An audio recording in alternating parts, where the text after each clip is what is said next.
Many greetings to all buddies and all well-wishers in one and only your educational platform, Royal Education with Vanshika.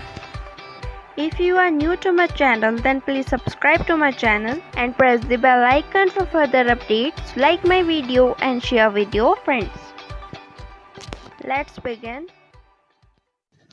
So hello everyone, I am again here with another part of chapter number 3, Sources of Finance for a Joint Stock Company. आज इस video में हम cover करेंगे debentures, उसका meaning, features of debentures, difference between shares and debentures and type of debentures. Okay, so without wasting any time let's get started. Previous parts की link description box में है. इससे पहले हमने पढ़ा था employ stock option plan and sweat equity shares. Okay, so debentures क्या होते हैं, इसका मीनिंग देखते हैं. A debenture is a certificate issued by a company under its common seal as acknowledgement of debt with or without a charge on the company's asset. इसमें बहुत सारे keyword हैं.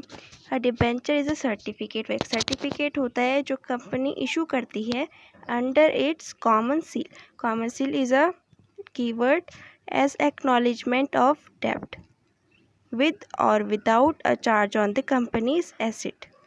Acknowledgement का मीनिंग क्या होता है, किसी चीज़ को मान्यता देना. Okay, so this is the small meaning of debentures. Now features of debentures. Debenture represent borrowed funds. Debenture represent करते हैं borrowed funds जो हमने लिए हैं किसी से. Okay, second, interest on debenture is paid at a fixed rate. Interest debentures पे एक फिक्स्ड रेट पे लगता है, फ्लक्चुएटिंग नहीं होता है. Interest is payable every year irrespective of whether there is a profit और नॉट. कंपनी के पास प्रॉफिट हो या ना हो, इंटरेस्ट उसको देना ही पड़ता है. Number 4, debenture generally carrying no voting rights. Debenture holders के पास वोटिंग राइट्स नहीं होता है. Number 5, debentures are repayable after a specified period और at a time of winding up of the company. Debentures को रीपे हम एक समय के बाद जो दे रखा है उसके बाद उसको रिपेबल करा सकते हैं या फिर at the time of winding up of the company, जब कंपनी बंद होने वाली होती है तब. Okay, now difference between shares and debentures. BOD, basis of distinction shares and debentures. Number first, status. जो शेयर होल्डर्स होते हैं वो owners and debentures creditor. Voting right, share holders को फुल वोटिंग राइट होता है, डिबेंचर होल्डर्स को no voting. Term of repayment, shares are usually irredeemable and debentures are usually redeemable. Now number 4, risk of holders. Shares have high risk, debentures have low risk. Convertibility. Last, shares not convertible into debentures, लेकिन debentures may be convertible into shares. Shares को हम debenture में convert नहीं करा सकते, लेकिन debentures को share में कन्वर्ट करवा सकते हैं. Okay, now last topic, types of debentures. First है naked and mortgage debentures. Naked debentures क्या होते हैं, इसको अलग अलग भी पूछा जा सकता है शॉर्ट क्वेश्चन में. What do you mean by naked और what do you mean by mortgage debentures. Naked वो होते हैं जैसे आपने लोन लिया, उसके लिए आपने कोई सिक्योरिटी नहीं दी. जैसे एक लोन लिया, आप सिक्योरिटी पे करा देते हैं कि अगर मैं कभी पे नहीं कर पाया तो आप उस सिक्योरिटी में से मेरा लोन जो है वो पूरा कर लेना. ठीक है, लेकिन इसमें आपने किसी को कोई सिक्योरिटी ही नहीं दी तो वो सिक्योर नहीं होते हैं आपके. ओके, सो अब इसमें कंपनी ने क्या किया, एक डिबेंचर इशू किया, लेकिन उसके साथ अपनी कोई प्रॉपर्टी या फिर ऐसा कोई एसेट नहीं दिया कि अगर किसी कारण हम तुम्हारी रीपेमेंट नहीं कर पाए डिबेंचर की तो तुम उस प्रॉपर्टी से उसको वसूल कर सकते हो. ठीक है, तो कंपनी ने इसमें ऐसा कुछ नहीं दिया होता है, इसलिए ये नेकेड डिबेंचर सिक्योर नहीं होते हैं क्योंकि इसमें कोई भी प्रॉपर्टी प्लेज नहीं होती है. ये हम कंपनी की तरफ से बात कर रहे हैं, डिबेंचर होल्डर की नहीं. कंपनी ने जो इशू किया डिबेंचर, उसके साथ उसने कोई भी प्रॉपर्टी अपनी नहीं दी, कोई भी उसकी प्रॉपर्टी प्लेज या मॉर्टगेज नहीं है इसमें ऑन देयर इशू. एंड अगर किसी कारण फिर कंपनी नहीं करवा पाती है रीपेमेंट तो फिर जो डिबेंचर होल्डर है वो अपनी रीपेमेंट कैसे लेगा वापस, उसको फिर कोर्ट में जाके उसके लिए मुकदमा लगाना पड़ेगा. Okay, so this is naked debentures. which are not secured because no property is pledged or mortgage on their issue to pay.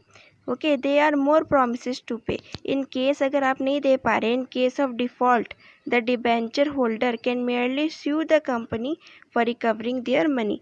स्यू का मतलब किसी पे मुकदमा लगाना. अगर किसी ने आपके साथ कुछ गलत किया है और आपको अपने पैसे वापस लेने हैं तो उसके लिए कोर्ट ऑफ लॉ में जाके वहाँ पे उसके लिए मुकदमा लगाना. ठीक है, तो इसका देखते हैं क्या. नेकेड और simple debentures are not secured as no property is pledged और mortgage on their issue. They are more promises to pay. In case of default the debenture holder can merely sue the company for recovering their money. On the other hand a mortgage क्या होता है? Mortgage में security के लिए कोई asset दे रखा होता है. On the other hand mortgage और सिक्योर्ड डिबेंचर, ये सिक्योर्ड होते हैं क्योंकि इसमें आपने एसेट दे रखा है, are issued by creating a fixed or floating charge on the company's asset. In case the company makes a default in payment, company ने अपना एसेट जो है दे रखा है कि अगर मैं पे नहीं कर पाई तो आप वहाँ से उसको अपने मनी रिटर्न कर सकते हो, आप वहाँ से अपने पैसे वसूल कर सकते हो. सिंपल और नेकेड डिबेंचर्स में तो आपने कोर्ट में जाके एक मुकदमा चला दिया कंपनी के लिए. लेकिन ये जो मॉर्टगेज एंड सिक्योर डिबेंचर होते हैं वो सिक्योर नहीं होते हैं क्योंकि इसमें कोई प्रॉपर्टी आपको नहीं दी जाती है कि अगर हम आपको पे नहीं कर पाए तो कोई एसेट नहीं है आपके पास कंपनी का. लेकिन मॉर्टगेज डिबेंचर्स में कंपनी एक एसेट देती है, अगर वो आपके पैसे आपको रिटर्न नहीं कर पाई तो आप उस प्रॉपर्टी से अपने पैसे वसूल कर सकते हैं. Okay, on the other hand mortgage और secure debenture are issued by creating a fixed or floating charge on the company's asset. In case the company makes a default in payment, the debenture holder can recover their dues from the mortgage property. Clear? Now second, redeemable and irredeemable debentures. redeemable कौन से होते हैं? इसका दूसरा नाम होता है callable debenture. redeemable और callable debentures are repayable.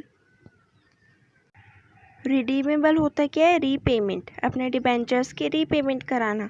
So redeemable और callable debenture are repayable on a predetermined date और any time prior to the maturity at the option of the company. इनको रिडीम कराया जा सकता है पहले, maturity से पहले इसको रिडीम कराया जा सकता है. लेकिन जो इरिडीमेबल होते हैं उनको नहीं कराया जा सकता है. इनका दूसरा नाम होता है परपिचुअल डिबेंचर्स. इरिडीमेबल और perpetual debentures are repayable only at the time of winding up of the company. जब कंपनी बंद होने वाली होगी इनको तभी रीपे कराया जा सकता है, उससे पहले नहीं. क्लियर? ये हमने शेयर्स में भी पढ़े थे, टाइप ऑफ शेयर्स में, रिडीमेबल, इरिडीमेबल. तो रिडीमेबल को नाम से पता लग रहा है रिडीम कराया जा सकता है मैच्योरिटी से पहले, एंड इरिडीमेबल को नहीं कराया जा सकता, इसको सिर्फ जब कंपनी बंद होने वाली हो तभी कराया जा सकता है. Okay. Number 3, bearer and registered debentures. ये जो बियरर डिबेंचर होते हैं, जब इसको ट्रांसफ़र करने का टाइम आता है तो ये मेयर डिलीवरी के साथ इसको ट्रांसफ़र कर सकते हैं ऐसे ही. Okay.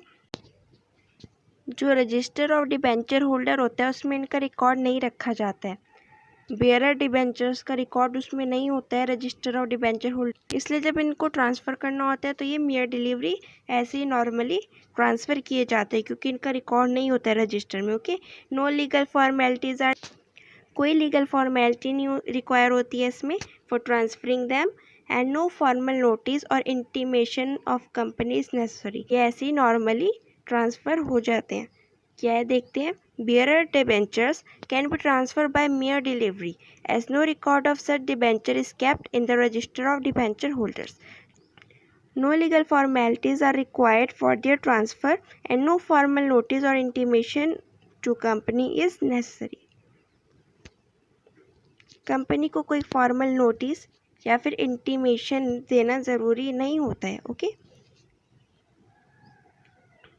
Now registered debenture.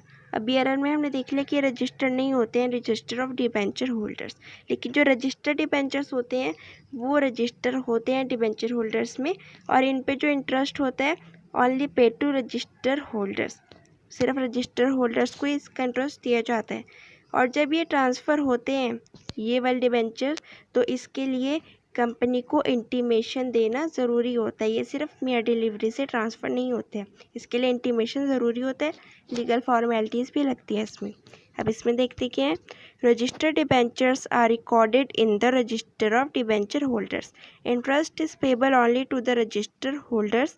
Such debentures can be transfer only by transfer deed.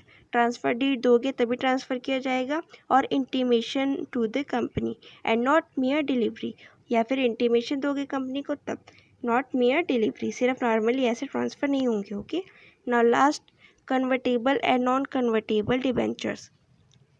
अब इसका भी नाम से ही पता लग रहा है कि इनको कन्वर्टेबल जो होते हैं उनको इक्विटी शेयर्स में कन्वर्ट किया जा सकता है, जो नॉन कन्वर्टेबल होते हैं उनको इक्विटी शेयर में कन्वर्ट नहीं किया जा सकता है। ये देखिए इसमें, in case of convertible debentures the debenture holder are given the option, उनके पास ये ऑप्शन होता है to convert their debentures into equity shares after a specified period and on certain condition. कुछ समय के बाद, लेकिन उसका एक टाइम होता है, ये नहीं कभी भी आपने उसको कन्वर्ट कर लिया, एक समय दिया होता है, उस समय के बाद आप उसको कन्वर्ट करवा सकते हो, उसमें भी आपको कुछ कंडीशंस होंगी उस पर। एंड जो नॉन कन्वर्टेबल डिबेंचर होते हैं do not carry any right to be converted into equity share. उनके पास ऐसा कुछ राइट नहीं होता है कि आप डिबेंचर्स को इक्विटी शेयर्स में कन्वर्ट करवा सकते हो। Okay, these are very simple. I think अब आप सबको थोड़ा थोड़ा इंटरेस्टिंग लग रहा होगा ये चैप्टर। लेंदी है, लेकिन अगर इसका हम छोटे छोटे पार्ट्स, लेंदी है ये चैप्टर, लेकिन अगर हम इसको स्मॉल पार्ट्स में पढ़ेंगे so it's very interesting. Okay, that's all for today. Thanks for watching and stay tuned for another part. Next में हम पढ़ेंगे advantage and disadvantage of debenture from company's point of view as well as from debenture holders point of view. Okay, thank you so much.